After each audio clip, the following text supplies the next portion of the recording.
How to make a natural bow and arrow. Ever wanted to become an archery expert but haven't got any money to buy or rent a decent bow and set of arrows? Well, here are instructions for making your own.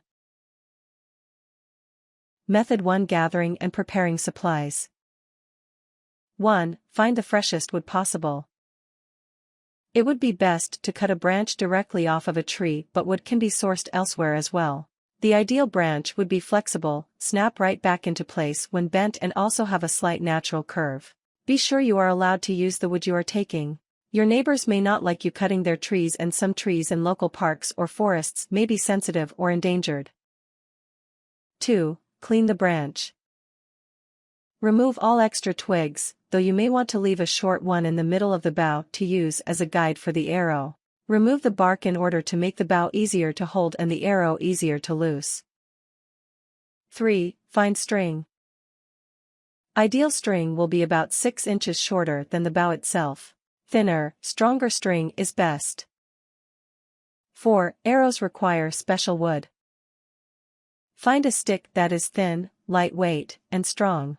This will help ensure that the arrow flies fast and straight. Method 2: The bow. 1. Make 2 slits. These should be about an inch from each end of the branch. The slit should be angled toward the branch so that the string will stay in place. 2. Anchor the string. First, tie a strong knot at the first slit. Pull on the string to make sure it stays in place. 3. Check the length of your string. Make a knot at the other end, about 6 inches (15.2 centimeters) shorter than the length of your bow. This will give the bow tension and curve after it has been strung. 4. String the bow. Bend the bow and slowly pull the knot until it reaches the slit on the other end of the bow. If you did everything right, then the string should be tight and give the bow a slight curve. 5. Unstring it when you're done practicing. If left strung for too long, the bow will bend and lose tension. Method 3: The arrows. 1. Attach your arrowhead. Use a rock or other small, blunt object to the end of your arrow with duct tape. You may also wish to wrap the entire end of the arrow in duct tape to reduce damage caused by impact.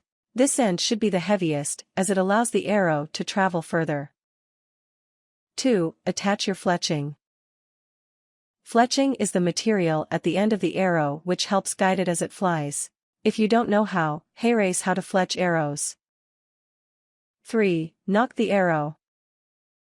Take a knife and cut a slit at the end without the arrowhead to make the nock. This will help the string guide the arrow. Method 4: What now? 1. Practice. Find a safe environment where you can practice with your new bow and arrow. Remember, to be good at any skill requires practice. To become very good can take years of practice. Be patient. 2. Use proper targets. Make a target out of straw or foam, with a cardboard casing. If you're shooting at a fence, use a rug to protect your arrows. If they hit a fence, they will likely break. 3. Get training. You may wish to learn more about archery. Many local sports clubs, gyms, universities, and community centers offer cheap or free classes in archery. Acquiring proper training will make your new skills safer and more enjoyable. 4. Be careful. Don't do anything that could lead you to injure yourself or others. This is not a toy and it will hurt if you hit someone. Also, don't use this to hunt animals, as it is ineffective and cruel for this purpose. 5. Be sensible. Don't use this weapon for self-defense. If there is an intruder in your home or any other situation where you feel threatened, please call the police.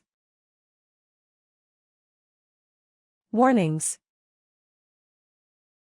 Use caution while using the tools, such as knives and saws, necessary to make your bow and arrow. Things. Saw. Long, curved piece of wood. Screwdriver or bit drill. A long piece of string to be cut to size. This should be strong but slightly stretchy. Small, blunt object such as a rock to be used as an arrowhead. Duct tape.